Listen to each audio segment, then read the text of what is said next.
Mayo experience. Mayo experience. Mayo experience. Mayo experience. Experience. Welcome to the Dog or Pass podcast on the Pat Mayo Experience feed. Guest cameo on my own show, Pat Mayo replacing Paul Shaughnessy at Paul Shag for 1 week only. Paul will return eventually. So now you get me. And guess what? My UFC picks are so fire, I've lost my sleeve. They've burnt off. I'm coming for you, Marley. I don't care if you're up 3,000 units this year. You know who's got the picks for UFC? Pat Mayo does. Because I'm going to copy Cody Saftic's pick. What's up? What's up, Pat Mayo? Long time. I mean, for those who've been watching the show for a prolonged period, you and I used to do a DK show way back when, but it's been a minute. What people do not realize, if they do not remember, I don't know anything about the UFC. I'm sure they should realize that. They will once I start trying to pronounce these names and completely fuck them up, but I'm like a sponge. I will absorb what you say and come to my own conclusions.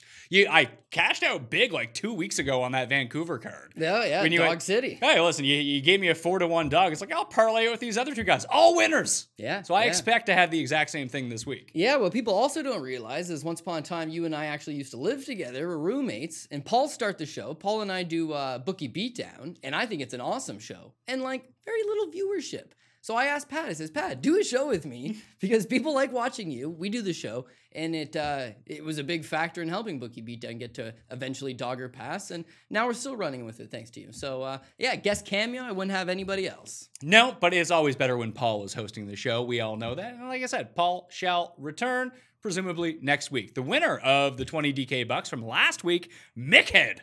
Mickhead. I like it. Dr. Mickhead from Scrubs entering these DK contests. So the DK giveaway this week, because I'm hosting the show, I have 3 giveaways for you people out there for 20 DK dollars. What you need to do, step 1, smash the like button for this video. Leave your DraftKings handle in the comment section. Tell me which fighter on this card of 26 you think is going to take the biggest beating in Copenhagen. I've been to Copenhagen before. What? Oh, what? For what? I was there on my honeymoon. Oh. We did a tour. It was like a tour. And you went specifically there? Yeah, well, where else in Denmark are you really going to go? Well, I don't know. I wasn't sure if it was like one of those tours where like you get off at a little port. No, we did our own tour. Like we flew to Iceland, and then we went to Copenhagen, and then we went to Munich, and then Vienna, and then Berlin, and then Paris, and then Morocco and Lisbon, then came home. Well, that's a little known fact. Another little known fact is that you were saying before the show started that you also know Gunnar Nelson, or you've seen Gunnar Nelson in a hockey game. Oh, well, yeah. I mean, he was the captain of the Team Iceland in Mighty Ducks 2. That's true. D2. That's true. It was cold. So I don't know if he seems like would he be a bit old at this point? Because I feel like he was like 30 playing 14 at the time. He must be like 50 years old at this point. Yeah, I don't know. I think like those Nordic countries, Scandinavian countries, because it's so cold, maybe you age slower, kind of like an ice age process. But yeah, I don't know anybody that's been to Denmark, so you're my first guy. I do have a Danish insider. I'll give him a quick shout out. Toke Girding. Toke Girding Jensen. So that obviously you can tell that sounds very from that part of the world. At Toke DK. So a lot simpler on the DK handle. Lives in Toronto too. Yeah. Big fan of the show. Yeah, super good dude. He's my insider there, and we'll get to some of his info. But yeah, let's jump right into it. Well, no, I still got 2 giveaways to tell the people about. 2 more giveaways. Yeah, because Paul always forgets to do this. It's actually a part of the giveaways every single week.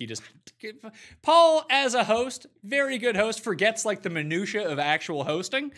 So if you out there are listening to this on the audio feed or just want to jump into the draw, go subscribe, rate, and review and download the Dogger Pass podcast on the Pat Mayo Experience audio feed, whether it be iTunes, Stitcher, Spotify, CastBox, Podbean, no matter where it is, leave a 5-star review, your DraftKings handle in the comment section. Just say something nice about the show. How much you miss Paul, because Pat doesn't know anything about MMA. Boom, you'd be in the random draw for 20 DK bucks. The other way to do so, follow me on the Instagrams, as my dad says, at the PME, THEPME. You see an MMA, a football, or a golf photo go up, you give that a quick heart, you leave your DraftKings handle in the comment section, and you too will be in the draw for 20 DK dollars. All winners, except for, I guess, the one from this show, but you get into those other draws, those winners will be announced live Monday on my waiver wire and NFL recap show, 1 p.m. Eastern time on the DraftKings YouTube channel.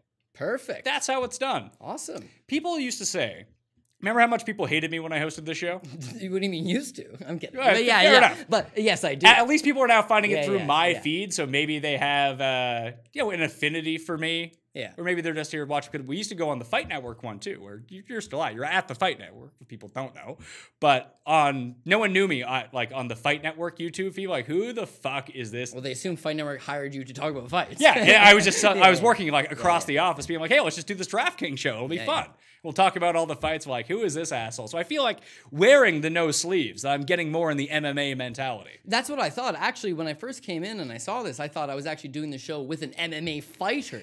But I saw the lack of tattoos, and I thought, I'm not so sure. I mean, the only thing that I really have going, besides my complete lack of muscle definition, I am like somewhat shaved, but I don't really shave my chest. I just can't grow chest hair.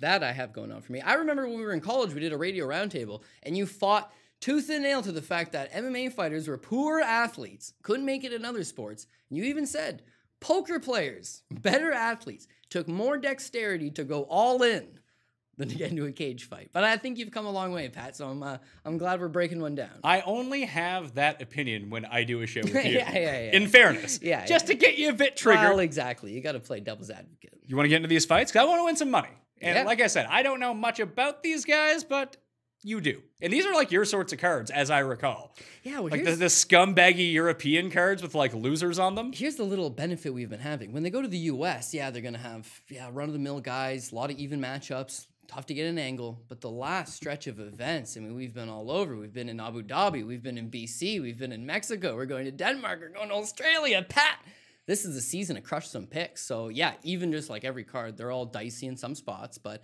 I feel a lot better about this card than I did with the Mexico card last week. And that ended up being a profitable one as well. So let's get into it. Let's crush it. And we got 13 fight offerings. So it should be interesting. Main event, Jack Hermansson, $9,200 on DraftKings, minus 235 on the betting line versus Jared Cannonier, $7,000 on DraftKings, plus 195. I'm guessing that this is a 5-round fight?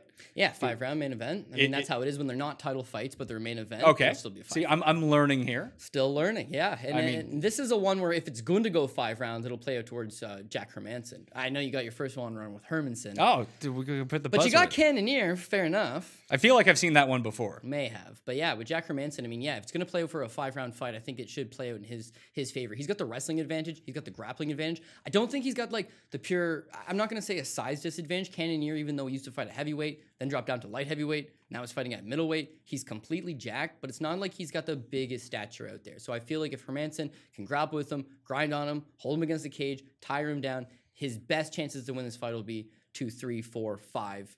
Just be careful that first round, maybe the first 2 rounds, because Jared Cannonier is extremely explosive. He's extremely athletic. He hits very, very hard. Alaskan guy, but these Alaskan guys, because they've all spent at least some portion of their lives working on a crab fishing boat, they are freakishly strong, man. Freakishly strong. And once they put their hands on you, it's night over. He spends most of his time, though, when he's training in camp in Arizona, so that's a big benefit there. But here's a greasy theory I'll jump at you right off the top of the card, okay?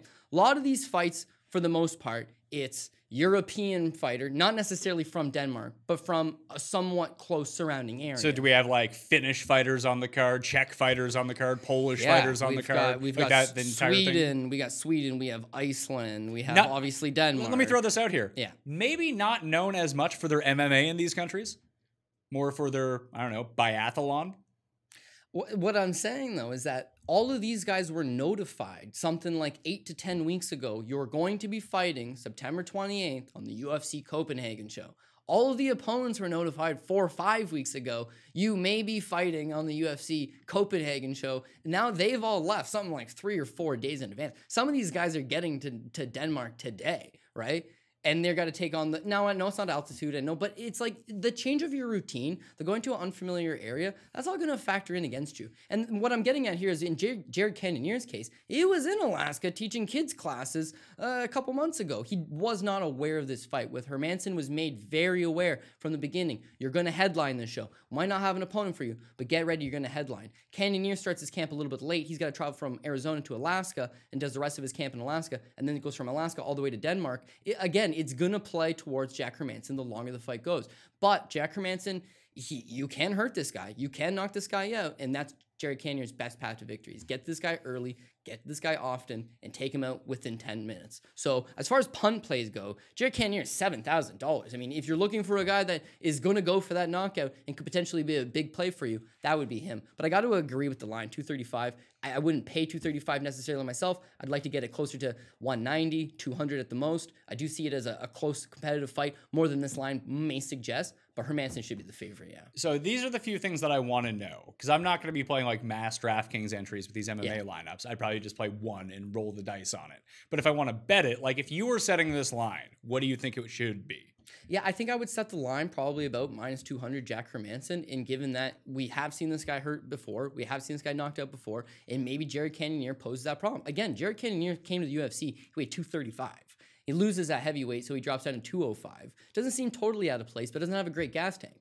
Drops down to 185, and I'm only speculating he still doesn't have a great gas tank based on what we've seen him go deeper rounds at a higher weight class. Now that he's at 185, Jesus Christ, Pat, you should see this guy. He's absolutely shredded. Like, he's a menacing man. And if he puts hands on you, he's going to do a lot of damage. But Hermansson's savvy. He's savvier than this. He just went 5 rounds with, you know, the perennial top 3 guy the last 5 years in Jacare Souza. Beat him 4-1, put on a good performance. He's been growing. He's been learning. And the last final thing on him is I one time saw this guy like break his clavicle in a fight one time. And fight on. And fight on and win. And we're going to get to another guy down on this card that's a big favorite, and everybody likes him. And I saw him break his clavicle one time and fucking tap out. And I'm not saying I wouldn't take the ladder as well. What I'm saying is Hermansson's going to give you a full effort every time. He knows he's close to a title shot. This is his chance. Whereas 35-year-old Cannonier is getting a chance to headline a fight here. I'll take it. Haven't fought in a little while. Didn't get a full camp. It seems like Hermansson's the play. So of the top guys, the most expensive fighters on this card, Hermansson would be the one that you would gravitate towards? Because I'm thinking, like, with the way that you've spoken about this fight and the path that Cannonier has to win, that if I was to play like 10 lineups, putting Cannonier as my punt play, knowing that if he wins, it's going to be in the first 2 rounds, actually seems kind of sensible.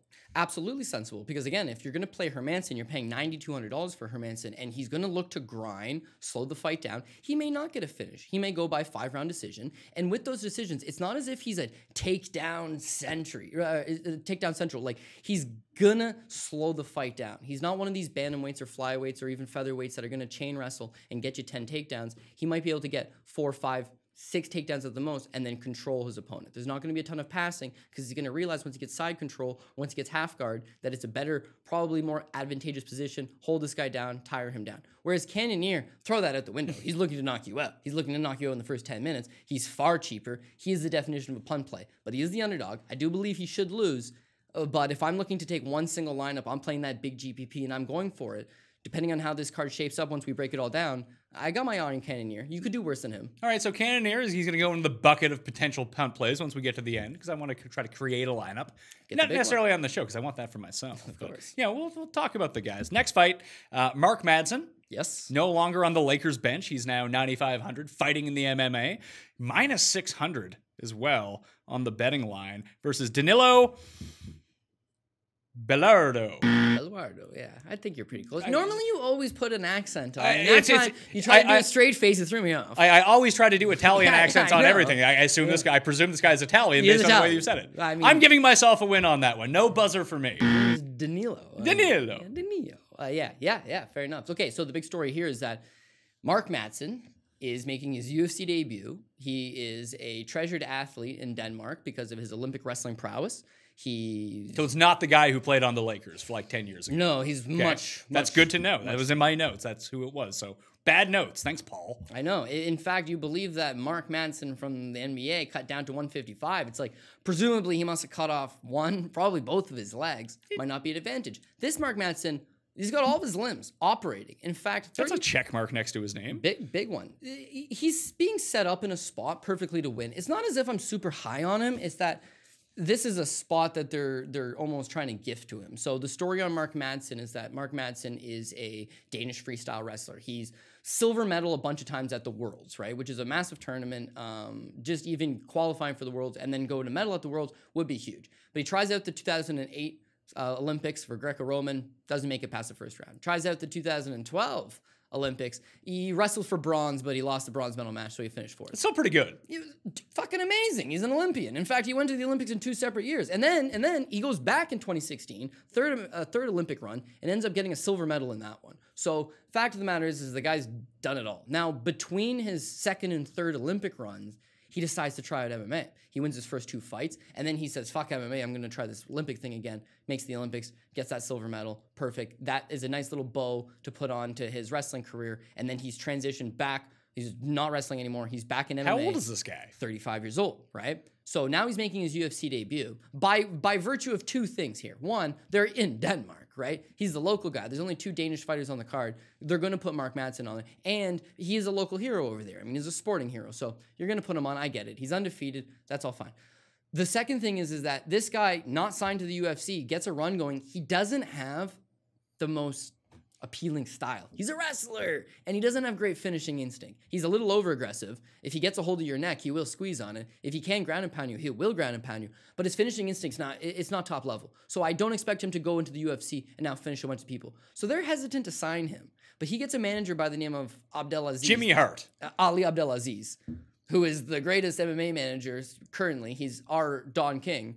And if he wants you in the UFC, not only are you in the UFC, you're in the UFC in a show in your backyard as the co-main event. Well, they're setting it I up. just have a question. This Italian dude, is he a complete tomato can? The Italian dude is kind of a tomato can. He's coming off a loss in the UFC to Joel Alvarez, who a lot of people will also agree probably a tomato can. He's a Spanish grappler. This guy's an Italian wrestler. His path to victory with Alvarez is take him down and grind him, but it did not work out. Now his path to victory is take down Mark Madsen and grind Mark Madsen. You fucking kidding me? Like, your only good skill set is something that he excels at. And like I said, 35 years old. They signed him to the UFC. Abdelaziz has got all the connections in the world. He flies Madsen down from Denmark to Las Vegas. This is the story on Ariel Helwani's show.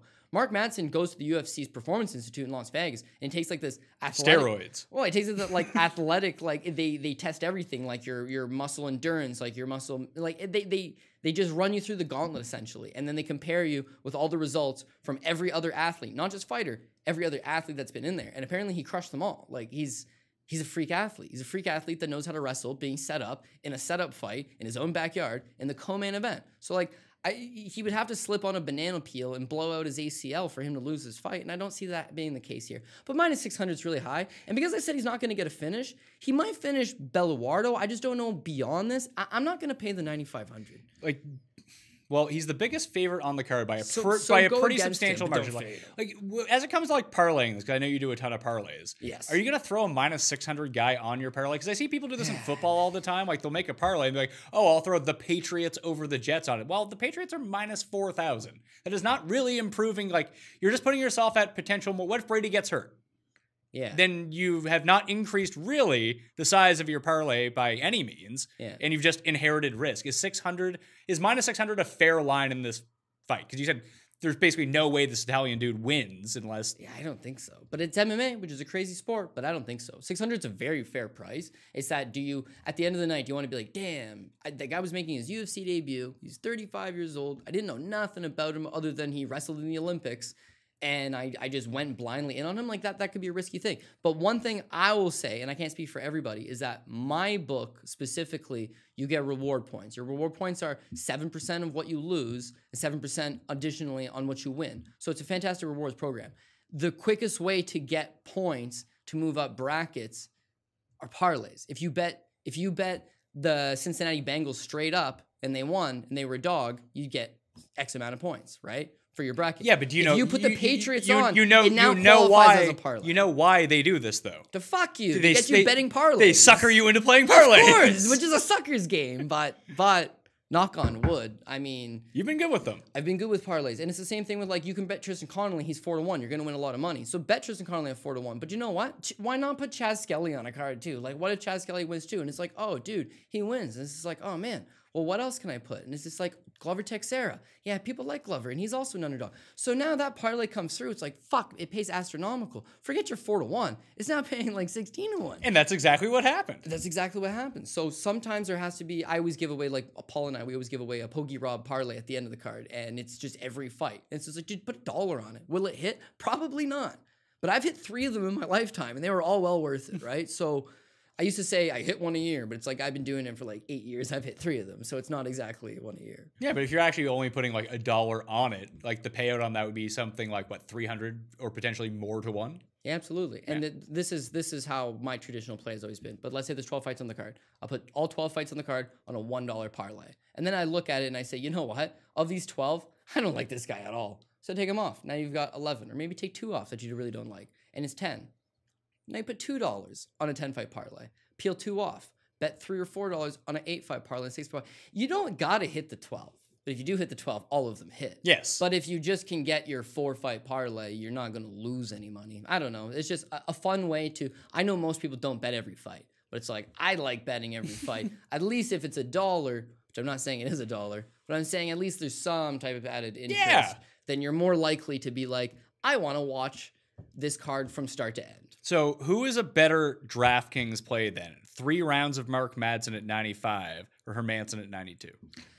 I'm going to say Mark Madsen because even though he doesn't show a whole lot of finishes, he is very aggressive and he's outmatching an opponent that he should just thrash. Like, will it be a situation like where will he score a bunch of takedowns or will he take him down once and just get on top of him? That's going to be the entire round. Because if that's the case... The benefit is that he's 30 pounds lighter than our guys in the main event. And especially once they all rehydrate, then here's another thing with Madsen is that Madsen's fought his entire career at 170 pounds, right? His last fight was a catchweight at 166. In fact, when he wrestled, it was a higher weight class too. This is his 55-pound debut. Could go one of 2 ways. Either A, he's tired, and he gets zapped in the adrenaline dump of his UFC debut, and it's the co-main event, the bright lights, oh no, could play against him. Or B, he's fucking going to thrash this guy. He's going to be much bigger than him. He's cut weight his entire life, so I'm not worried about it. His skill level is higher. His skill levels fall far higher. Where is his ceiling in this division?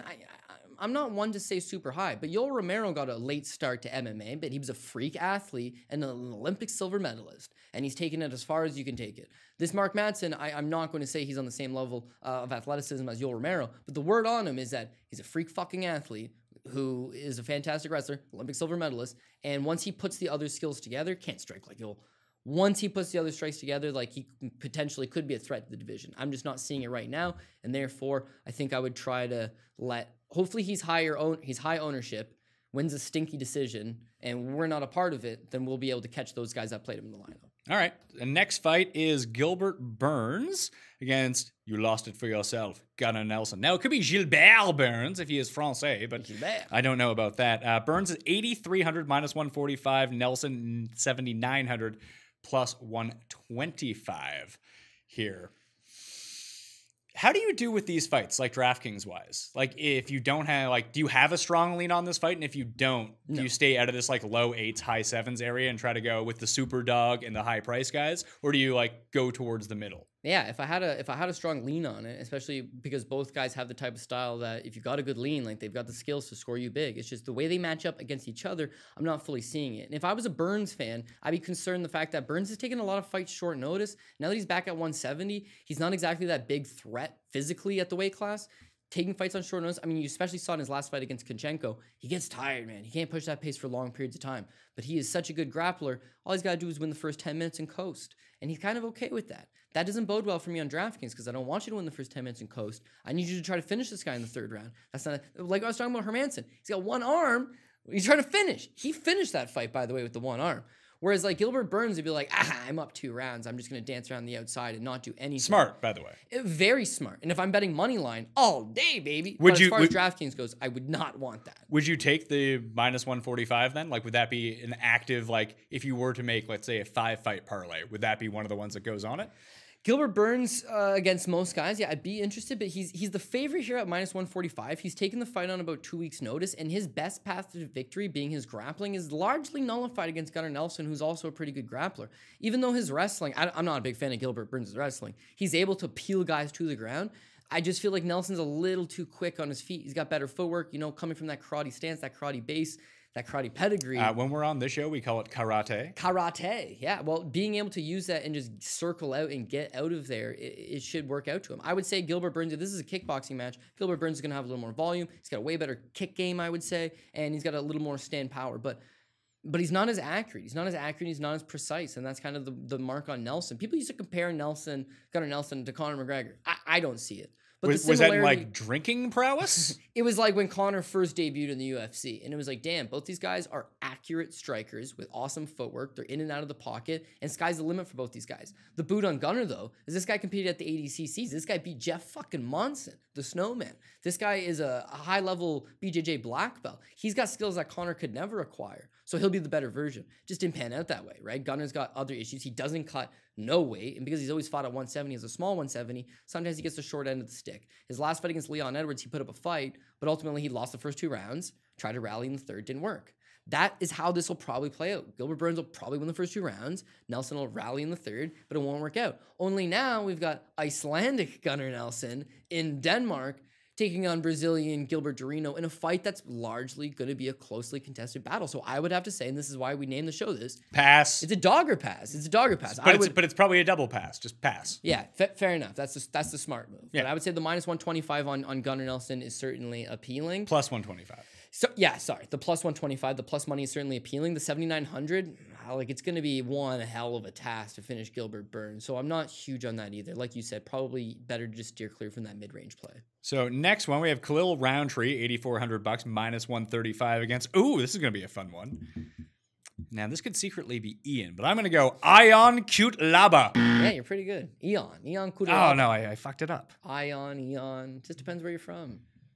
Yeah. Eon should be with an E. This is a close fight that you're gonna want to have some shares in whoever's gonna win it. Well, let's figure out who's gonna win it. Well, you're gonna want shares. It's funny because like back when I think we stopped doing the show, you and I, like 3 years ago now, and Rountree had just come onto the scene then, and that was exactly what you told me last time. Like you're gonna want exposure to whatever fight he's in, good or bad. Was he the dude who came in and tried to do like the spinning roundhouse kick? It made a Twitter clip and then he got knocked the fuck out. No, those are good times. But he was on The Ultimate Fighter, actually. I remember this. He like hits the guy goes down. He's like on all fours, and he soccer kicks him in the body. I was like, oh my God. Guy crumples up, gets on top of him, pounds him out.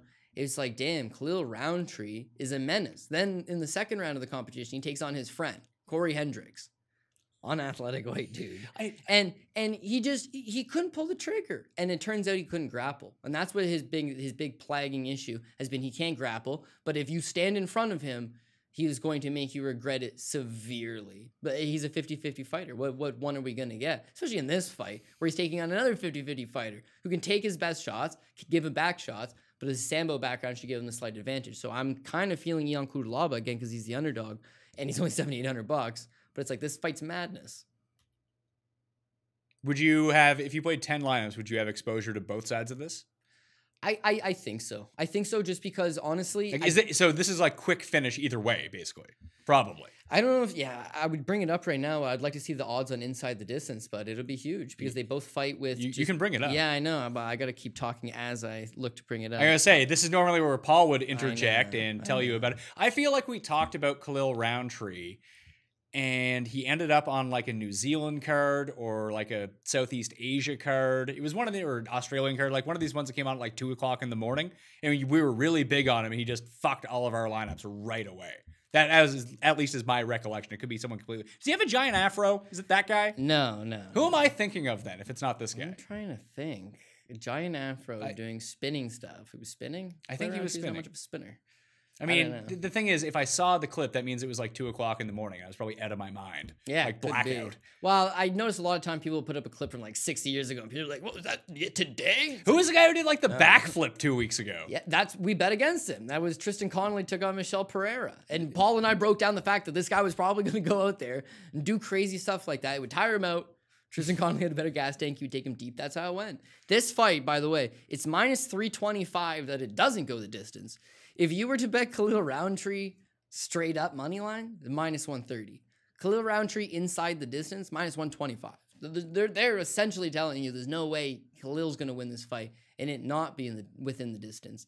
Cutelaba's kind of the same thing. Like, I would think he has a chance to win a decision if he just tires out and holds him down, but he's madness. You know, like the kid started fighting pro when he was 18 and he was just knocking guys out left, right, and center. He's got a massive right hand, big overhand right. He's a European Sambo champion. Problem is he can't pace himself.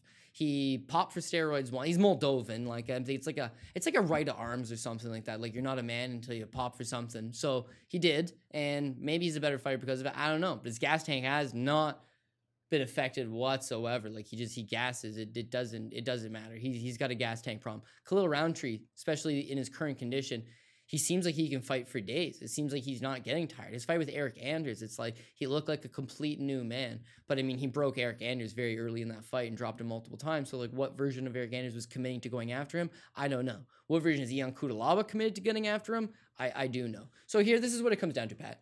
Khalil Rountree is a much better technical striker than Ion Cutelaba. Fight stays standing, he's going to kick his ass. Ion Cutelaba is a much better grappler and wrestler than Rountree. If he takes him down, he's going to kick his ass.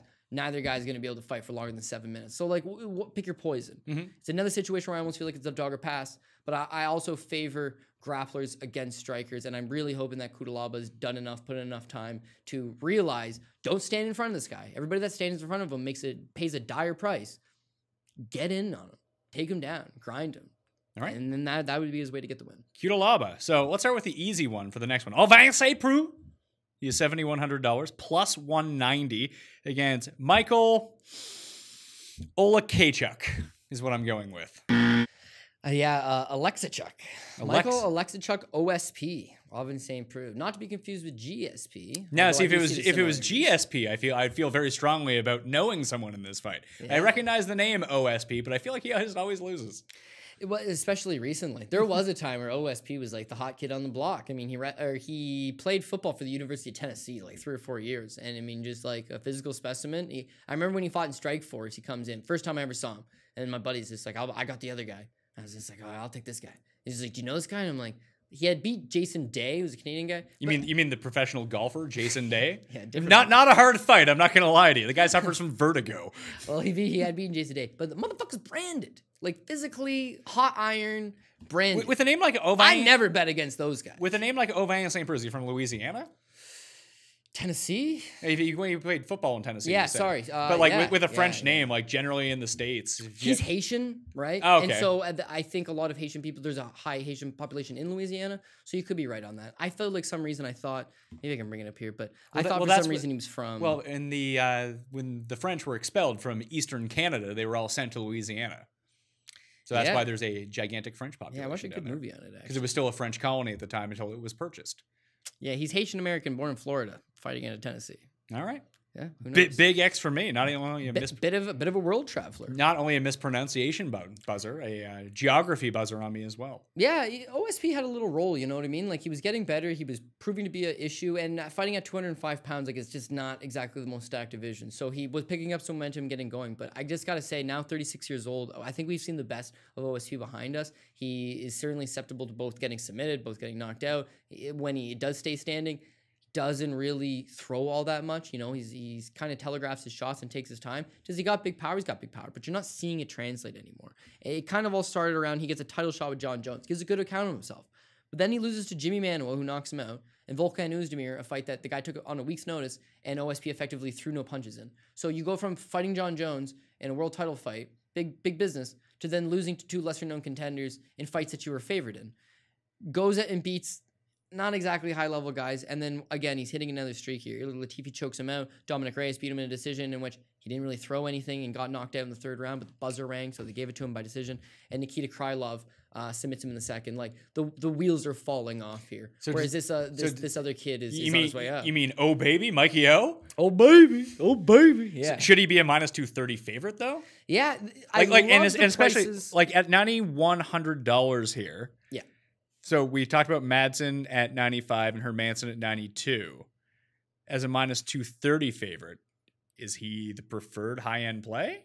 I believe so, because he certainly looks like he has a high degree of power. A lot of people weren't sold on this kid, 24 years old. He's just striking base and he moves well. If he's going to lose this fight, he won't score very much just because he's going to give up a grappling advantage to OSP. And OSP is able to take him down and hold him down. The kid's not going to score anything off his back. But the flip side to that is that he's got 3rd rounds to work with. He's got good enough cardio gas tank that, like, I think he hits OSP at some point and knocks him out. He scored knockouts in his last 2 fights. And prior to that, his UFC debut, he was a big underdog against Khalil Rountree. Beat Khalil Rountree, tested positive steroids. Took a year suspension, came back, and then absolutely mauled 2 guys since he's come back. So technically he's 3-0 in the UFC, 2 nice finishes in his last 2. there's no reason to think that he's taking a step backwards. I think he could go out and get the knockout. I played him big against Jean Vellante 2 fights ago. He was a minus 210 favorite. He got the win. He got a huge first-round knockout. Everybody was happy. His last time out against Antigulov, he comes in as a minus 210 favorite, and he gets a 44-second first-round knockout. Everybody's happy. Him coming in at 230 here, I just feel like we're getting a similar price to what we've been paying, and he's been giving us no reason to turn on him now. OSP is the man. I do like OSP. I honestly do. But there's paths to beat him, and the paths to beat him involve him lying unconscious on the canvas. So I got to go with Oleksiejczuk. Baby. And he's got high upside. If he's going to win, he's going to score big. The $9,100, it's a little cheaper than Hermansson. It's definitely cheaper than Mark Madsen. And, again, the upside's certainly there. So am I super sold on him? Am I super confident? Am I super all in? No. But I think this is as good as a spot as any. So it sounds like he's a parlay guy to throw on a parlay, for one. And this is where I can come in a little bit with some game theory, DraftKings strategy, that if you do end up fading the main event or not taking Hermansson in the main event, and you do end up going with Big Mikey O, that taking Cannonier on that team makes a lot of sense. Yeah. Because if everyone on one side of it has Hermansson, and you just faded the high-priced guy in that fight, and you take the next guy down on the rung, he gets the quick finish. And then if Cannonier can finish him off, it's almost worth double points. Yeah. In a strange way, that you have the guy that not necessarily no one had, but that people with those lineups don't had. But you've also flipped it around that you have the opposite guy of everyone in those fights. So they're losing everything. If Cannonier gets this quick finish, all of a sudden you're vaulting all the way up. Like, I'm trying to figure out a path to actually win a tournament, not double my money. I'm looking to win big here. Yeah. If I'm going to win, I think like that sort of correlation makes sense to me. I could be completely off on that, but that makes logical sense. No, I agree. I think it makes a lot of sense that not only are you taking out a certain percentage of the field by going against them, but by going with the lower percentage person, I think you could definitely put a lineup together.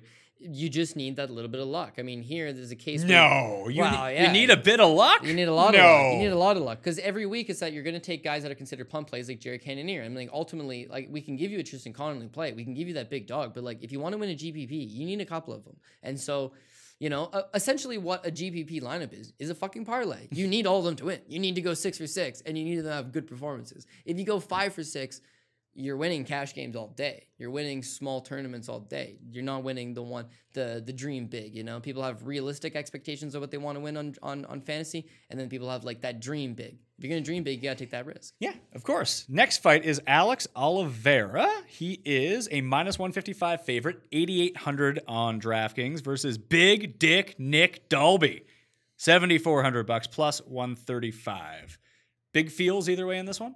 Another close fight in the sense that Nick Dalby signed... Big Dick Nick, yeah, signed to the UFC and was supposed to be the man. He's duels as a photographer. He, a very likable person. He's got a very fun fight style. And from Denmark, and the UFC never really capitalizes on this guy. Like, they gave him some bad fights early, tough fights. He fought Darren Till. He fought Zaleski dos Santos, who's unbeaten since then, and it was a split decision win, a good fight.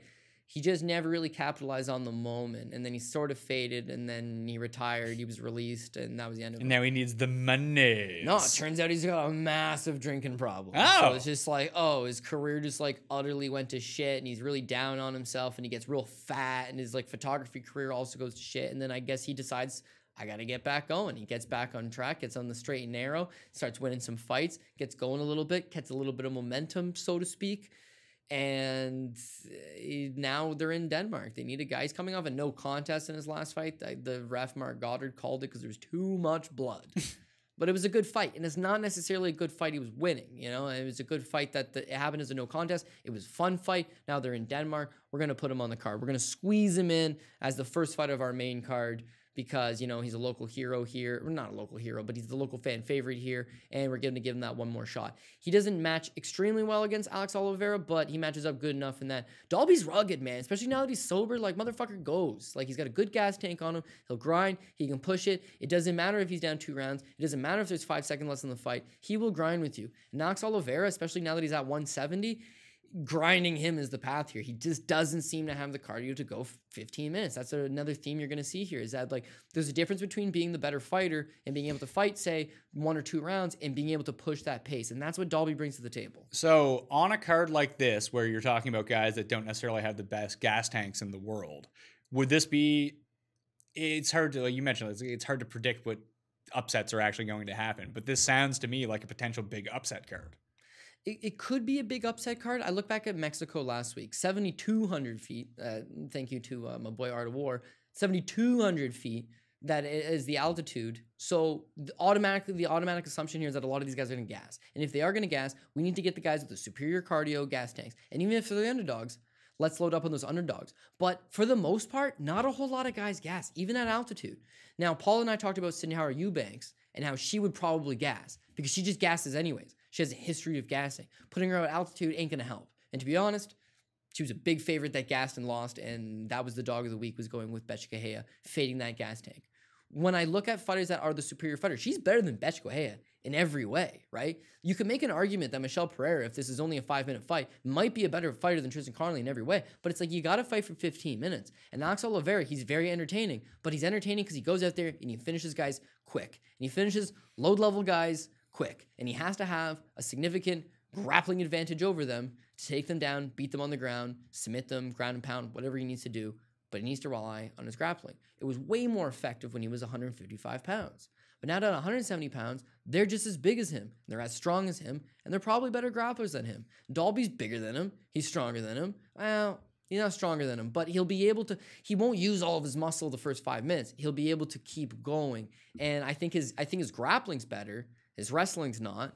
But he's got to wear on this guy. He's going to have that hometown rub. He's going to be extra motivated. He's got to get his life back on track. Ultimately, it's a redemption story. And Cowboy Oliveira is 3-3 as a welterweight. He's lost his last 2 fights. He has not looked good. He's got 9 kids with 9 different women, and he was recently on the run in Brazil because he smacked up one of them women. It's a shock to me that he's even fighting in the UFC, and they're giving him the ex-alcoholic Nick Dalby. What story do you like more? Let's root for Dalby. Let's go for Dalby. And plus 135. Don't mind if I do. So it's a dog you like. Would this fight definitely go the distance, do you think? I'm gonna say yes, but I never like questioning fighter heart whatsoever because, like, dude, you're getting into a just the way that you've described it to me. If they're both gonna try to grapple and grind, like unless a submission pops up, it strikes me as it would go the entire 15 minutes. Yeah, when the dirty gets going, Alex Oliveira might pack it in, whereas this, like, you don't get that out of Dalby. You know, Alex Oliveira fought, this is actually the start of his, like, slide from grace, is that Alex Oliveira fought Gunnar Nelson. Probably a fight that goes to decision unless Gunnar submits him, but Gunnar takes him down, he smashes him with elbows, he splits open his head, and Alex Oliveira realizes as soon as his starts bleeding, he realizes, I got to get out of here. And he does get out of there. I don't blame him, it was a nasty cut.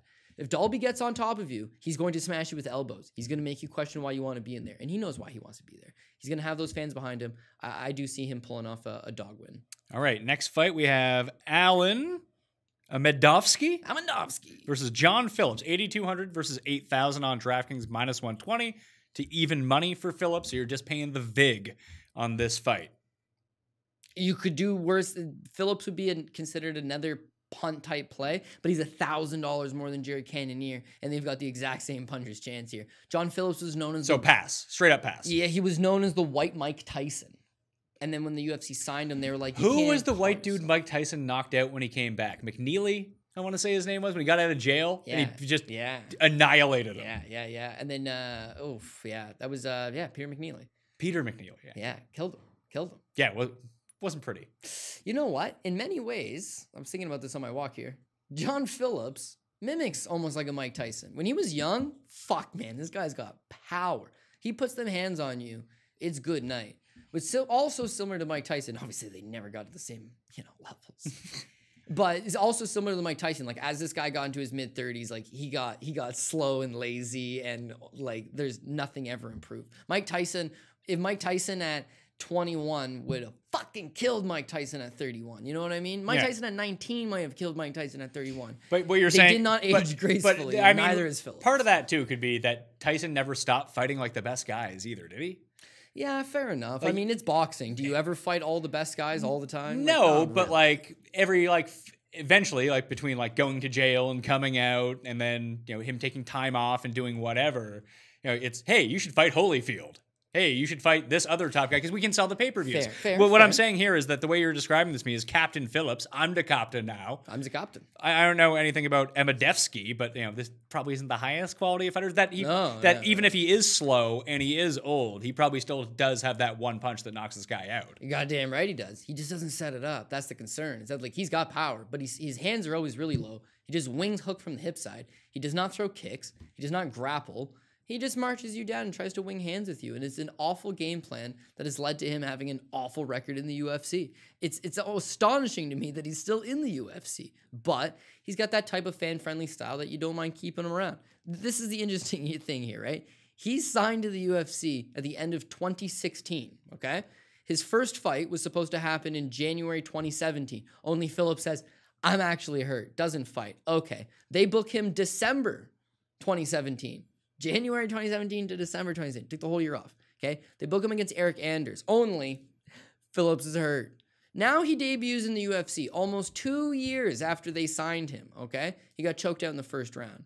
They got to get him back in there. They book him 8 months later. He gets choked out again. Okay, let's get him back in there. They put him back in there 4 months later. He loses a decision. Then they try to book him almost a year later. He got hurt again. Pat, he's been in the UFC for 3 years. He's fought 3 times. He's lost all 3 of them, and he's pulled out of 3 fights due to injury. But when the fucking guy does show up, he swings them hammers. It's like, you got to have more than that. There's got to be more here. Now Amedovski's not great. So he has a little bit more than that. Is this like a straight up pass then? Or are you just going to pick on Captain Phillips? The one thing I'll give with Phillips is that, like, he's got a fucking hell of a chin. And, like, how is Amedovski going to beat him? He would have to knock him out. How is Phillips going to knock out Amedovski? He'd knock him out, and there's a better chance of that. Even though Amedovski himself has a great chin, it's like, I'm going to give, if they're just going to get in a battle and go for it, I'll give to Phillips. But, repetitive theme here, Phillips can only fight for 5 minutes. His last fight against Jack Marshman, he drops him in the first round. Doesn't follow up. Second and third round, barely even throws any punches. Loses the fight. Like, Amedovski's not going to have that, you know? He's 0-1 in the UFC. He didn't give a great account of himself, but it wasn't a great fight. And prior to that, he had fought for Bellator twice, won both of his fights in Bellator, sparked both guys, including a big win over SBG Ireland prospect Will Fleury. The guy's got legitimate power, too. He's younger than Phillips. He's a little more mobile than Phillips. He's got a better ground game than Phillips. He's just a little bit better than Phillips. And for that reason, I would have to say that I want him. But because his only path to victory for the most part is probably knocking this guy out, like, that's not... He's got 1 stoppage due to strikes, and it was Frank Trigg because he refused the Vaseline. That's a hilarious story in itself. But, like, I can't bet John Phillips, man. I can't. I'd love to. I love watching him. But, like, I can't bet John Phillips. All right, next fight, Mahmoud Muradov is 8,600 and minus 150, taking on Oleksiejczuk de Chirico. Chirico. Oh, Chirico. Now I'm going to give myself an X on that one. Oh, you were close. You're getting them all pretty close. Trying. Yes. I haven't looked at these names before we sat down. So. No, I know. That's what I mean. Like, first shot at it, they used to be atrocious. And I thought this one you might struggle on a little bit, just because European names, Brazilian names. Well, usually the biggest problem that I have with the names is I put European pronunciation on them, and they turn out to be like from Brazil. Yeah. And I don't have the Portuguese to go along with it because I lean more French and Italian. So that's really my biggest issue here. What do you feel about this fight? Well, okay, so Mahmoud Muradov, his claim to fame here is that he signed, his manager is Floyd Mayweather, and he's the only MMA fighter under the Money Team banner. So it was very strange in the first place that Mayweather would sign an MMA fighter. Do you think this is a part of a backdoor deal that he got Conor McGregor in that boxing match, that he gets a few guys on the UFC? I think, here's my greasy theory on it. This Mahmoud, when he comes down, or Mahmoud, sorry, when he comes down to Vegas and he, like, hangs with Floyd Mayweather, he takes there's a lot of pictures of him with the security team. He seems to hang in with the security team. Is he on Floyd's security team? That's what I'm thinking. That's what I'm thinking, man. Because those fucking idiots are just juiced up bodybuilders, right? They look the part, but they can't actually fight. Like, this guy's from Uzbekistan, right? He's been stabbed twice already. He knows how to fight. That's the kind of guy you want in your entourage. He's 6'2", fights at 185. I don't think he's a huge 185er, but I mean, like, he has a physical presence when he gets in there, no doubt. He's only 29 years old, I believe, so maybe there's a little bit of room for him to get better. But, like, he's not a refined prospect. There's a lot of issues I don't love with him. And the other thing is that he's got 6 losses. So by my account, He's the first guy to have 6 losses that Mayweather's promoted since Ashley Theophane. That's a boy, by the way. Should he be 8,600 and a -150 favorite then? Well, they want him to roll. They expect him to roll, but I don't see it as that. He's taking the fight on like 2 weeks' notice. And in fact, when I looked at all of his stuff on Instagram, like 12 weeks ago, he's hanging out with Mayweather, completely does not know that there's a fight happening, right? 8 weeks ago, he was back in Uzbekistan, does not know a fight's happening. And then like 4 weeks ago, it's like, oh, hey, I got the call. But Chirico got the call 12 weeks ago and had a different opponent that he was preparing for. So he's got not only a full camp, he's got an extended camp that he's been getting ready to compete here in Europe. Whereas you've got Mahmoud hasn't, you know, he's one of those guys that trains all year round, and he's already had 4 fights this year, so the guy's in good shape. But like, his fights are all tailor-made to him. They're all really small opponents, and they all play into his favor. He's a far superior striker to Licio Di Chirico, and I think his takedown defense is good enough that he should be able to keep the fight standing, use his better striking, and get the win. But like, this has got stay away written all over it, because you don't know what version of him is going to show up here. And to be honest, man, is not the most impressive stuff out there. Yes, 11 fight winning streak, low-level competition, and as I was saying earlier in the show with Jack Hermansson, Mahmoud's last loss, he broke his clavicle. He's beating the guy. He wins round 1, he's winning round 2, and at some point you see him in the fight. He's touching it, and then he's throwing punches and he's grappling, and then he looks at the ref and points at his shoulder and is like, I don't want to fight anymore. Listen, he hurt himself, I get it. But it's also like, when you're not a big favorite, but when you're coming in at $8,600, you're the -150, it's your UFC debut, you're taking on a guy that's got some 6 fights in the UFC already, could be a greasy spot. Yeah, So I think he's a superior fighter. I just don't like it. And it's hard to score against Di Chirico's. That's why it's passed. So at $8,600, like, you would prefer to take a worse dog somewhere along the line and pay up for like our boy Mikey O. Yeah. Like, just to take the safety in that then. And I think a lot of people like him in this spot because Floyd connection. They've heard nothing but good things. And to be honest, I got a guy who's known as a killer from Uzbekistan. Against an Italian guy? Like, yeah, of course, I'd take the Uzbekistan guy with a blindfold on. Like, you know what I mean? That's just what I'm going to take. But Di Chirico, again, he doesn't fight. He's got good ring IQ. He just hasn't got a lot of skills. But he can slow the fight down. He doesn't really get hit clean a whole lot. And he doesn't mind having a low output fight. Whereas his opponent likes to throw lots, likes to get flashy, but that stuff will tire you. And when you're not landing as much, he doesn't go to plan B. Honestly, this is my best assumption I can say with Mahmoud is when Mahmoud starts the fight, he looks like $1 million. And then round 2, he looks like $500,000. And if he does get to round 3, and he doesn't always get to round 3, he looks like $100,000. Like, he can't keep up the consistency. If he gets flustered a little bit, his game plan goes to shit. And Di Chirico can at the very least fluster a guy a little bit. Did it with Oluwale Bembase. This is a completely different stylistical approach, but if he plays smart, he'll be a low-scoring affair. And it'll be a close, low-scoring affair. So that's why I'd be leaning towards pass. My official pick I'll give at the end of the show will be Muradov.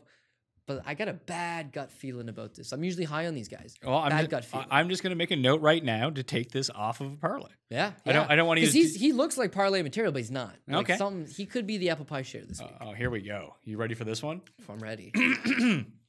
Next fight, we have Ishmael Naurdiev. Yeah, pretty close. Ishmael Naurdiev. That's wrong. You got to say that is wrong. I had to think about it for a second. I was like, versus Sair Bahadurzada. Boom, nailed it. It actually is pronounced just like it's spelled. Yeah, Perfect. Yeah, I know. People always think it because they see all the letters and like, I don't know. And it's like, no, just break it down phonetically. You can pronounce it. $9,000 versus $7,200. -175 versus +155. That seems like a pretty glaring price discrepancy versus the odds. Versus, like, I don't know, when we see Mikey O, for example. Yeah. I'm not trying to pronounce that last name again. Is -230 and he's only $9,100. This guy's $100 less, but he's only -175. Yeah. So there's something off there. Either this guy's line is right, that line is wrong, or the DraftKings pricing is off. Yeah, I wanted to ask you, just because you run a successful show, and that you got to sometimes you can't say the most risque things on air. So let's say you're running a Not company. anymore. Wow. I mean, I used to. Why did I get kiboshed a couple weeks ago? We won't get No, I'm saying that we can't anymore. Back when we did the show 3 years ago, we could say whatever we wanted. And that's true. Now we tightened up the grip a little Here's bit. the question. Let's say you have a company and you have to let one of these guys retain their nickname. You just sign both of them, Oh, okay? dear God. You've got John Phillips. They call him the White Mike Tyson. They don't call him Captain Phillips? Now they call him the White Mike Tyson. Now he's like the Welsh wrecking machine. Like, That's not a good name. fuck. I know. Sean Pearson was the Pimp Daddy. And they said, you can't be Pimp Daddy Pearson. So he became the Punisher Pearson. Actually, he ended his career on like a 3-fight win This streak in is UFC. the UFC. Who cares about offensive nicknames? They You know did- who would enjoy an offensive nickname? People that like the UFC. Yeah. Well, Sayar Bahadurzada, back when he was my guy, was the Afghan killer. And then when he signed to the UFC, they're like, we're an American-based company. You can't be the Afghan killer. Now, is it because he's from Afghanistan? He's Afghanistan. Oh, not that he like went into the Russian-Afghani war of the early 1980s and killed a whole bunch of Afghanis? No, nothing like that. So I feel like that would go over well in you know America. What? Guess I really never thought about that. But like, no, he's like reps Afghan to like the blood, man. So Like, he's he comes like out with the flag. He's big. He's big. He So he- actually trains in the Netherlands. So he's really big into Afghanistan animation. Yeah. So he's got a fun story. He's 35 years old. He's been fighting professionally since 2002, 17 years in the game, lots of fights. He generally fights about once a year, once every 2 years. He's got a style that can definitely lead to winning this fight, but I just don't have enough faith in him to go pursue those takedowns for a long periods of time. I mean, listen, he's a fun time. Again, if he does choose to use his wrestling for the majority of the fight, I can see him getting the win, but like I can't go Sayar Bahadurzada. But he's live in this fight in his one way. His one path to victory happens what? 20% of the time? 25% of the time? Yeah, it just depends. That's not what high plan- enough to bet him, but No, you know what? He killed me once upon a time. It was UFC 196, Conor McGregor versus Nate Diaz. You know, that's I remember that. three years ago, right? And he's coming in on a 2-fight losing streak. He hasn't had a fight in almost 3 years. The UFC should have cut him. And in fact, most people are actually astonished that he hasn't been cut. He takes on Brendan Thatch, who's supposed to be big shit at the time. He comes in as a plus 275 underdog, and he wrecks Thatch, chokes him out, wrecks him on the ground. Fair enough. Takes on Rob Wilkinson, smashes him, big power. Takes on Luan Chagas, smashes him, big power. Takes on Curtis Millender. This is the problem now here, Pat, is that Curtis Millender is a good striker. The cylinder, Curtis Millender. It's a good one too. Curtis Millender. Yeah, Curtis. What was he won the fucking Lady Bing Award? I don't know. Courteous. Curtis. Give me a break. I thought it was Curious Curtis, but apparently that's just George. So yeah. Apparently that he couldn't have that one. But it's like the same game plan as fighting Thatch almost. It's like this guy's he's long, he's tall, he's rangy, he's a far superior striker. Grab his arm and bend it. Yeah, it's just get this guy to the ground and beat him up. And neither man can wrestle, and the path's there for you. And he exploits Thatch with it. But the problem is that he beats Thatch and then he takes a year off. Then he beats Wilkinson and he takes almost a year off. Then he beats Chagas and he takes almost a year off. So now that he's 35 years old, like he's just, I don't know that he's able to keep up that kind of rhythm for 15 minutes. That's his problem. And with Curtis Millender, it's like there's little spots. First round, he gets him down. Second round, you know, he gets him down. But then he starts to get like, his hands are always really low. He just wings big strikes. He has no striking defense. And now he's starting to wear the damage. He's never been knocked out. But you get the impression now at 35, he's wearing the damage. And Millender almost knocked him out last time. Wasn't able to put him away, but gave him a go. Naurdiev's 24 years old. He's another one of these, you're seeing aging veteran against young prospect, and he's the young prospect. He's known as the Austrian Wonder Boy for his comparisons to Stephen Thompson, the American Wonder Boy. And yeah, he comes from that karate base, but he's been spending a lot of time with Henry Hoof at Hard Knocks 365. He's been putting a lot of time in. He's been working on his grappling. It was almost like a coming out party in his UFC debut against Michel Prazeres. It's like, damn, this guy can grapple. I mean, in fairness, his next fight, in it turns out fairness, he that was can't the grapple. first impression that people saw when they saw this show too. Yeah. Why wouldn't you? Why wouldn't you be like, damn? But with Naurdiev, and this is just going by, this is a dicey card with some dicey picks here. So this is a parlay buster. Stay away. Naurdiev comes to the UFC as a plus 360 underdog and won. Busted a lot of parlays. His next fight in the UFC, he came in as a minus 600 and he lost and busted a bunch of parlays. He's all over the place. His grappling against Prazeres looked like, damn, he can stuff a takedown. If he can stuff a takedown, he'll beat you standing. But then against Chase Rancounter, it's a drop down in opposition. He's taking on a guy on paper, certainly, much easier opponent. And he does get taken down, and he does get grinded, and he does cleanly lose the fight. So now my problem with Sayar Bahadurzada is Bahadurzada is stronger than this kid and can definitely take him down. It's can he take him down and hold him down for 5 minutes at a time 3 times? No. So I think Naurdiev eventually gets back up, eventually pieces him a little bit, tires him out, takes him to the later rounds, and I would see a Naurdiev decision. But for 9,000, no chance. And the flip side to that, we're talking about punts. The problem is Cannonier is a punt. He's 7,000. If he's going to win, he's going to knock him out. If Bahadurzada, he's $200 more. If he's going to win, he's going to lay and pray this guy. He's going to have to hold him down. He's not going to finish him. So that is it's a less appealing punt to me. All right, next fight, Brandon Davis is $8,700, minus 145 on the betting line. And then we have, oh, good God, Chikadze. Chikadze. That's a great name. I know, from Georgia. The country of Georgia or the state? Obviously, I don't know. I mean, country. who knows what they're down in the deep south? They could be naming their kids anything these days. And that could be, yeah. But yeah, no, I mean, he's from Georgia, and then he spent a lot of time in the Netherlands, and now he's training. Why is the California. Netherlands such a hot spot for these? Kickboxing? Is that like these Eastern Bloc? Yeah. Like former Russian breakoff states are big into kickboxing, so then they go to the Netherlands? Well, it's almost like a lot of countries specialize in one thing, right? So let's say if you go to Russia, they would specialize in sambo and wrestling, right? Americans are starting to find their niche now. Brazil's known for their jiu-jitsu. Korea's known for taekwondo, I believe. Japan's known for karate. Like there's little pockets where something. Cuba's known for boxing. There's just like little pockets where things are more popular. In the Netherlands case, them and Thailand, they run.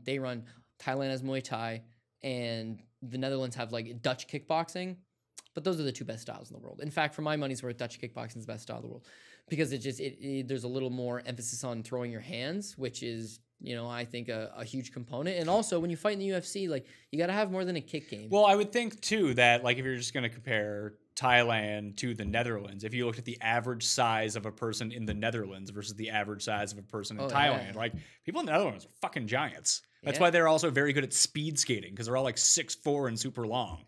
Yeah, no, you're absolutely right. I think in Thailand it's just like, how can I get a hold of this guy and control him and batter him in short range distances with knees and elbows? Yeah, whereas in the Netherlands, and you would still have that. Keep this guy away from you. But you would also still have that influence of Korea being around, Japan being around, that it would fall closer to that style of martial arts versus the Netherlands, where you would think being in that part of Europe, that boxing would still be a little bit bigger, that would influence it more. At least that would be my take.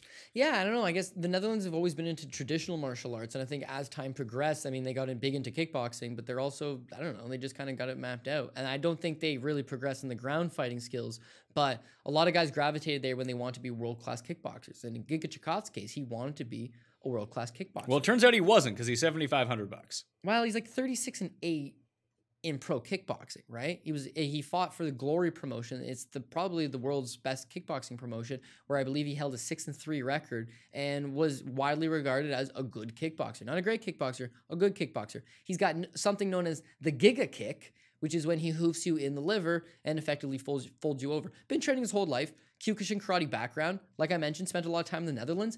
Even though I'd like to say he has a Dutch style, he doesn't. He throws a lot of kicks, doesn't throw his hands. He likes side kicks. He likes crescent kicks. He likes axe kicks. He likes spinning kicks. He'll even throw like a cartwheel kick, or it's kind of like a somersault kick. That shit works in kickboxing. Do you know why? Because as soon as you fall to the ground, the ref backs your opponent away and allows you to stand back up. In MMA, the second you throw that shit and you get taken down, you're seriously compromised. And that's Chikadze's problem. He left the Netherlands, came to the States, worked on his grappling, but it hasn't translated. When he fights MMA, he'll either blast you with his striking, or if you take him down, not that he's lost, he can throw up submissions, but like against an increasingly better level of competition, he's lost. He can't get up. He's got no ability to scramble and get back up. If you so hold to just ground and pound him, so to say. So to speak. So does Brandon Davis have the ability to just get on top of him and finish this fight?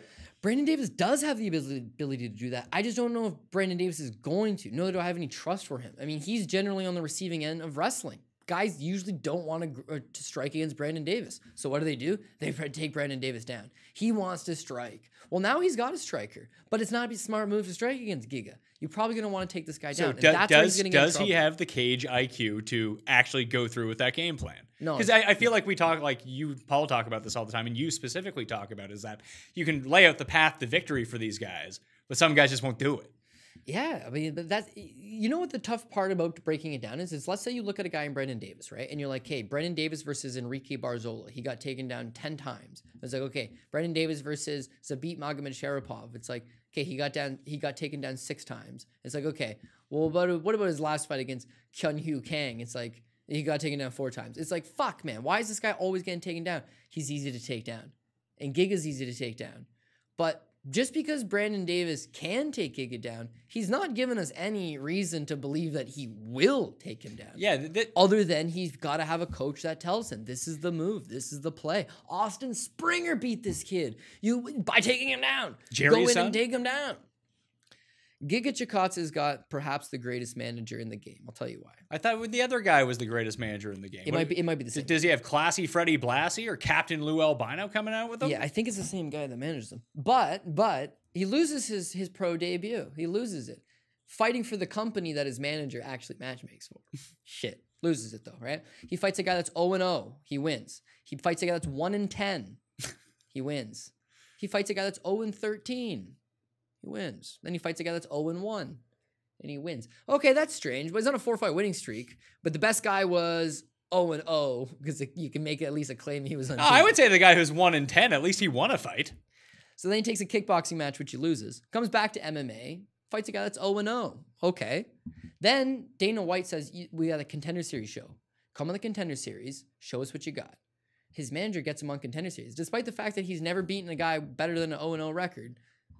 He's got a kickboxing background. He fought for glory. They give him a good opponent. Said good opponent chokes him out in the 3rd round. He fights a guy that's 2-22. No, sorry, 2-32. He beats him. He fights a guy that's 0-1. Like, at this point, he's 7-2 in his career. So how are we not just loading up against this guy?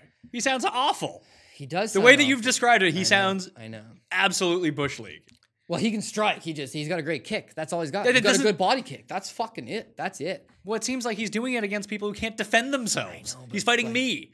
Yeah, and Brandon Davis played football for Mississippi. Oh, so he's like a real athlete. He's only 5'10". So like, what do you play? Corner? Fullback maybe? He probably. How big? What size were these guys?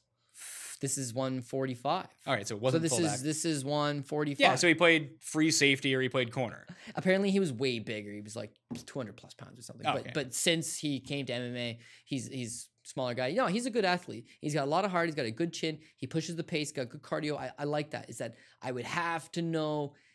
What am I gonna know? You're not gonna. I'm gonna know come fucking Saturday. But yeah, no. You know what? So Davis, we like Davis. Yeah, I'll Davis, okay, do you like... It's probably a hard pass. Do you like... Yeah, probably a hard pass, but if you're playing on DraftKings, do you like Davis at 87 more than like Oliveira at 88 or Mahmoud at 86? It sounds like you do. I do. You know what? I talked myself into it. I'm arguing with myself, but I talked myself into it. All right. I would take Brendan Davis, and you know what? He could score pretty good here. Yeah, especially if... Take him down. Yeah. That's the Or maybe strike and knock the guy out. Who knows? That has happened before as well. The guy is so concerned, he don't want to stand with me, that they're so worried that you're going to shoot a takedown, you blast him in the face. Next fight, we got Macy Chiasson versus Lena Lansberg, 9,400 versus 6,800. I guess you're not getting all the 5 rounds. That's why Lansberg is 6,800. I tried to talk to Paul about this. He can never confirm or deny it because I think he just tunes me out after a while. But I feel like you could have made a lot of money over the years betting the underdogs just blindly in women's fights. Yeah, and heavyweight fights and main events. Yeah. Just take the underdog because there's a great spot. Yeah. Is this a spot where to take the plus 320 and take Lansberg and take 5 studs along with her in your DraftKings lineup, or no? You know why the theory works? Is like I said, especially with heavyweight fights and all that, is that one punch can finish it. Yeah, and also when both people are at a real middling level, it's like it's hard to be like, this person's got a grappling advantage. It's like, how do you know?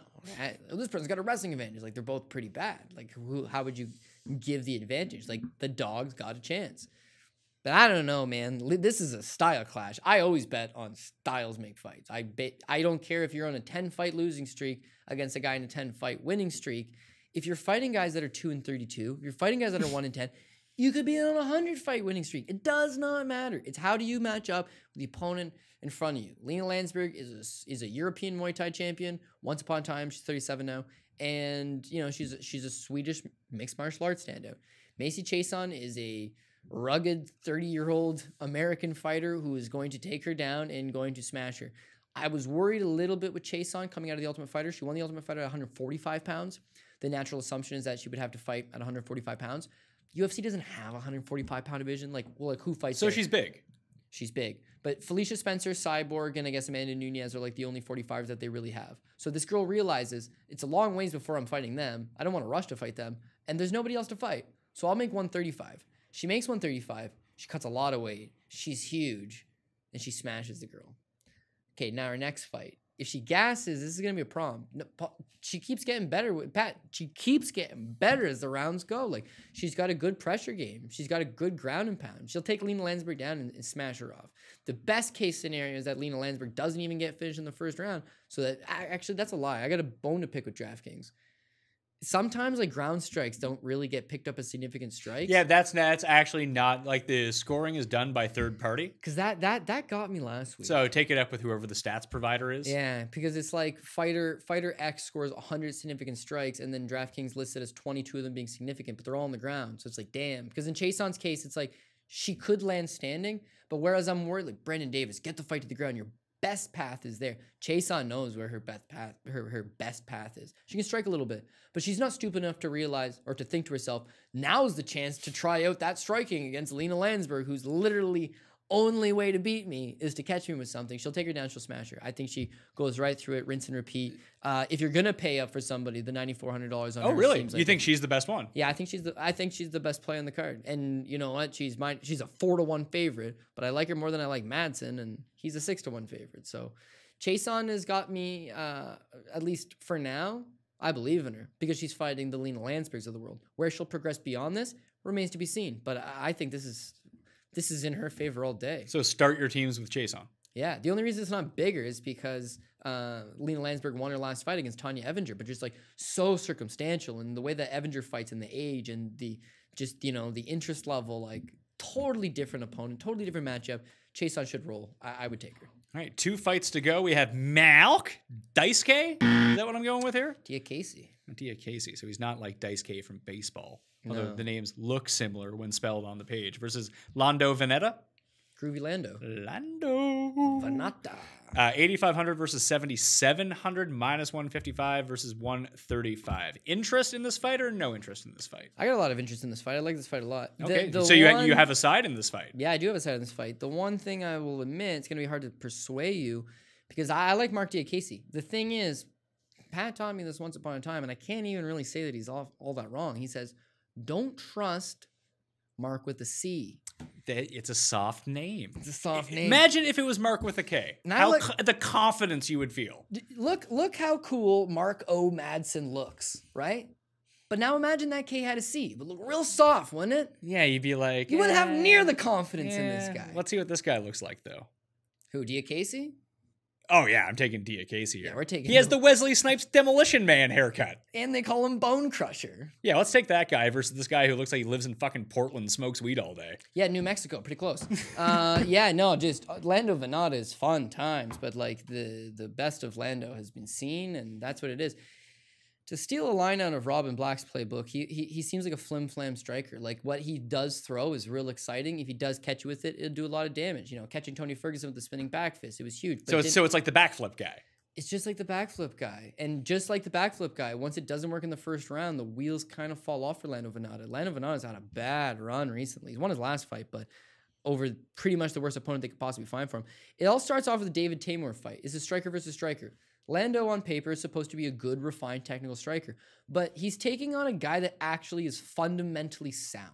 And as it turns out, as we notice in this fight, being fundamentally sound is quite simply all you need to do to outstrike Lando Vannata, because you'll see the spinning back fist, you'll see the occasional kick.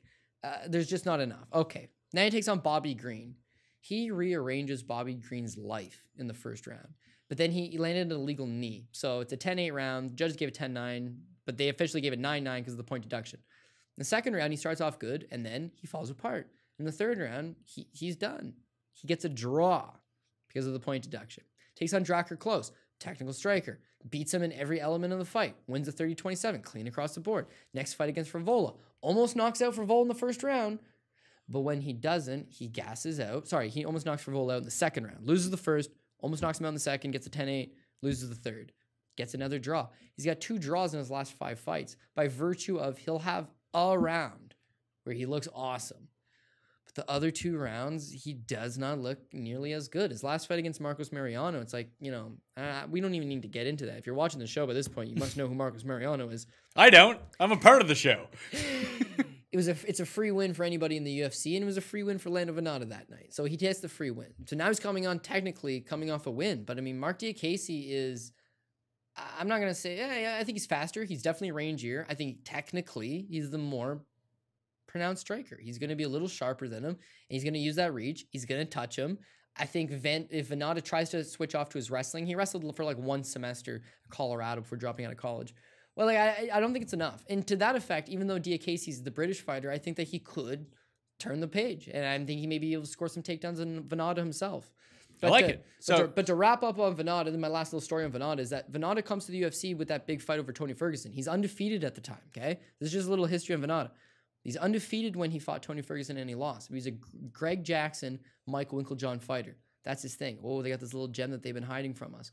But then after his fight with Matt Frevola, he says afterwards, I'm depressed. I hate that gym. I don't get along with any of the people there. I need a fresh start.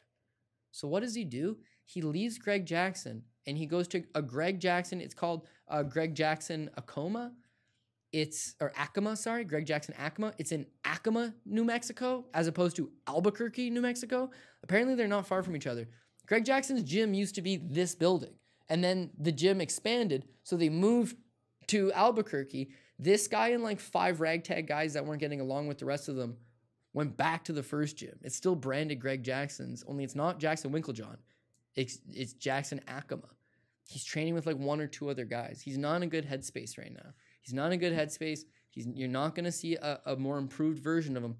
He's only 27. The natural thought process is he's going to improve. I don't see it. Okay. And Diakiese was really good to us last time, so we're going to roll him again here. Last fight.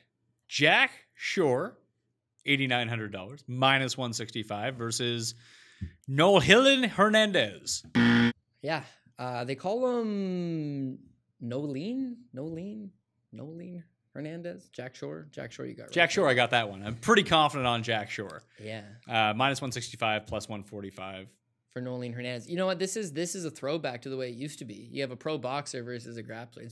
It's Who's the grappler? The grappler is Jack Shore. So take Jack Shore. Who's going to run through him, I would assume. Not run through him. He's going to win. And Hernandez is the pro boxer. I say pro boxer very loosely because he was once paid for a boxing match, so he's a pro boxer? No, 3 times, but he lost all 3. So, I mean, like... So he's not a good pro boxer. Technically speaking, by the end of the month, you could be an 0-3 pro boxer. Would that be impressive? No, but you could do it. He fought some okay guys. He gave an okay account himself. He's an American Kickboxing Academy prospect. And whereas that should be impressive, he doesn't grapple like the rest of them. He doesn't fit the mold. He fits the mold of he likes to throw hands. When he gets in fights, guys try to take him down. I've seen this guy dropped. I've seen this guy taken down clean. I've seen this guy submitted. There's lots of holes in his game. At 25, they keep saying he's improving. He's fast. He's got decent hands. I'm not seeing the power. I see the technique, but it's not fully translating for him. So he probably shouldn't be in the UFC, but they needed somebody short notice, and he got the call. And he got submitted in the second round. So then now they need somebody else, and he gets the call. Only now it's just not a great spot. Jack Shore's looked tremendous in his own right. He's got a lot of holes, but he's young. He's 11-0. This is something about Jack Shore, okay? 24 years old. As an amateur fighter, he went 12-0. As a professional fighter, he's currently 11-0. He has won his last 23 fights in a row. Like I said, he's 24. He's from Wales. He trains with Brett Johns, who's another Welsh fighter I'm high on. Wow, I mean, he's got limitations, but I do like him. And Jack Shore kind of fits the same thing. I mean, he goes out there and he tries to grapple on you. His striking, working on it, but he's smart enough to know he's not going to win the fight with strictly on his striking. He's got a couple glimpses of some brilliance, maybe with, a knee strike here and there and some good ground and pound. For the most part, he wants to get in on you. He wants to take you to the ground. He's got really good foot sweeps. Foot sweeps is something I think is underutilized in MMA because everybody thinks I got to get down on the single leg. I got to get down on the double leg. There's a lot of, energy being used, executed, Whereas Jack Shore, he'll just sweep the foot out, get on top of you, gets on top of you, takes the back, gets the back. He's got a hell of a clasp on him. He can finish. He can win a decision. Cardio seems to check out. So does his finishing instinct. And I just feel like when you got striker versus or boxer versus grappler, Shore's not going to go out there and try to, I'm going to outbox Hernandez. He knows what he's got to do. And especially Hernandez just got submitted in his last fight. It's the same thing. If you need any more reason to jump on board here, Hernandez's last fight was like 7 weeks ago. Do you really think he got any better at wrestling and grappling in the 7 weeks? No, because Jack Shore knew, I said this at the top of the show, Jack Shore knew he was going to be on this card. Whereas the American opponents on this card did not know.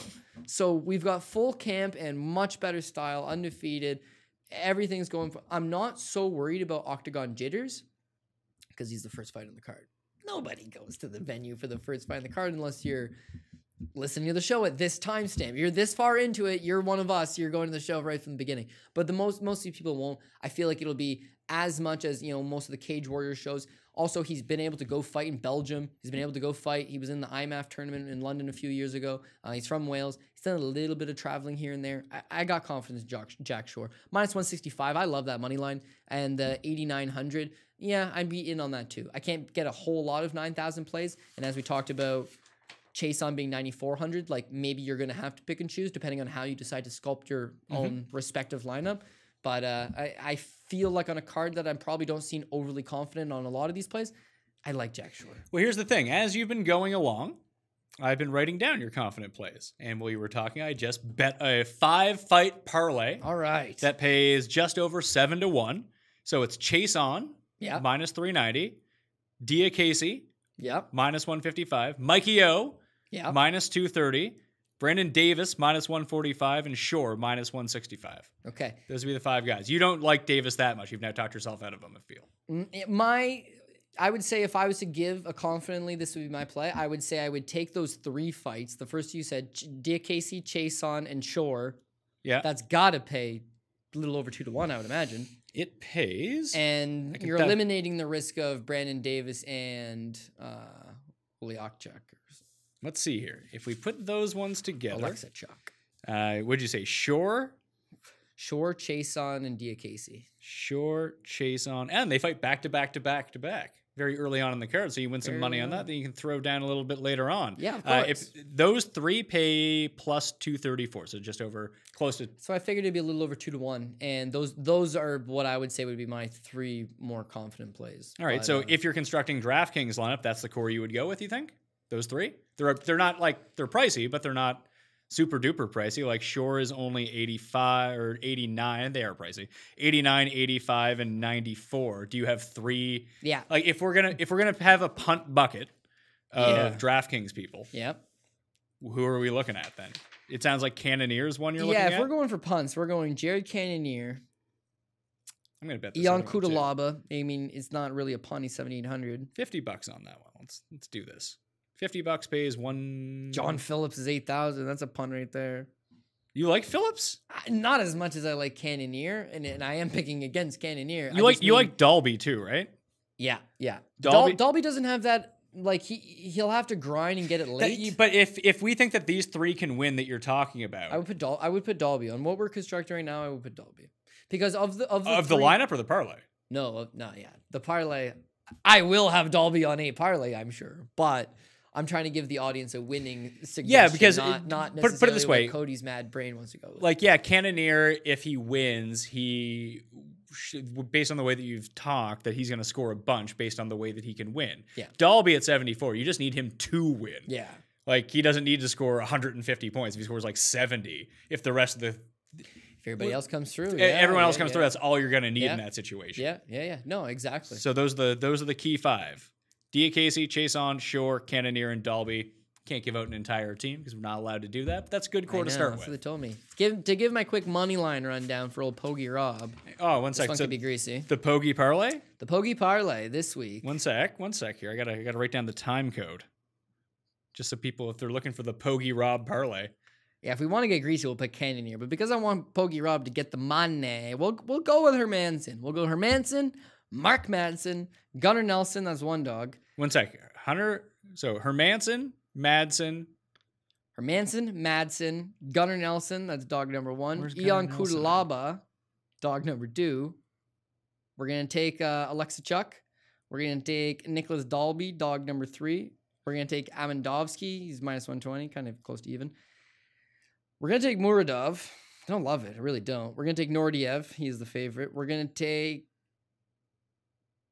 Brandon Davis, Macy Chiasson, Mark Diakiese, and Jack Shore. So just 3 dogs, really. 3 dogs and a minus 120, kind of close to even. But that seems about right. Well, let's put $2 on this. It pays 700 to 1. Yeah, that's what I would assume. So $2 pays 1,400. Yeah. Boom. Yeah, Played. Can't wait to I'm going to spend that money right now because it's a guaranteed winner, right? Isn't that how this works? Bank. Isn't this how this works? As Roger LaFleur would say, take it to the bank because there's no. I've already spent the money. Yeah. I don't know what you're talking about. You're going to spend the money. Little Cody is going to rely on this bad boy. Pogey Rob Parlay. All right, Cody Saftic. Fight Network at CJ Saftic. Hopefully you've had 2 good cards in a row. Hopefully this isn't the dead. Yeah. Although I'm bad vibes on this show. You know that. No, I don't know. I feel like we've done good in the past, but like anything, I mean, you can only run high for so long. But yeah, I don't know. It's just with so many fights being churned out, you don't got to bet all of them. You see the ones, you see where there's opportunity. And I feel like if those 3 hit, we're making money. If those 3 lose, well, fuck me. Money line wise, who's your favorite plus money guy? Money line for plus money. Is it Eon at plus 115? No. The 3 dogs that I like. Oh, wait, Dalby. It'd be Dalby plus 135. Dalby. I'll tell you why. Because Ion Cutelaba is a notorious bed shitter, but he's got a good style here against a guy that could also do the same thing, right? With the second pick, which would be Gunnar Nelson. It's like I understand that they have a similar enough style. This could be a close fight. 125, he's really gonna have to hustle it up. When I look at Dalby, I think, you know what? Yeah, he's the underdog. Yeah, they're giving him an unfair shake. He has narrative street on his side because people want to root for him. People want to root for him. He's getting a hometown effort here. He's known about the fight long time in advance. He's taking on a guy that was recently just running from the police in Brazil. Basically, they found him in a favela, and he's lost his last 2 fights. Like, he's got a lot working against him here. Also, again, I don't love him at 170 unless he's taking on a kickboxer, which Dalby is not. So Dalby's also plus 135, which is better than the 115 on Cutelaba and the 125 on. Sorry, where is it? Phillips? No, fuck Phillips. Who were the 3 dogs? Cutelaba. Oh yeah, Nelson. Yeah. So he's better than the 115 on Cutelaba. Better than the 125 on Gunnar Nelson. You're getting a 135. It's a little bit better. Maybe that little juice doesn't make the difference, but I feel like I could see Dalby. I started the week thinking, no fucking chance. He's a drunk last time he was fought in the UFC. And it's not as if he's lit the world on fire since then. Like, he lost to Carlos Pedersoli. There's a lot of things not going in his way, but it's like, you know what? Sometimes you just got to give the guy a benefit of the doubt. Look at Louis Smolka. He was a drunk. He wasn't fighting good. He got sober. The guy's talented. Dalby, he's talented. And beyond all that, he's got like that Viking mentality. Like, you know what I mean? He's like a Scandinavian warrior. And that'll get him the job here. That'll get the job done. So Dalby would be my dog play of the week.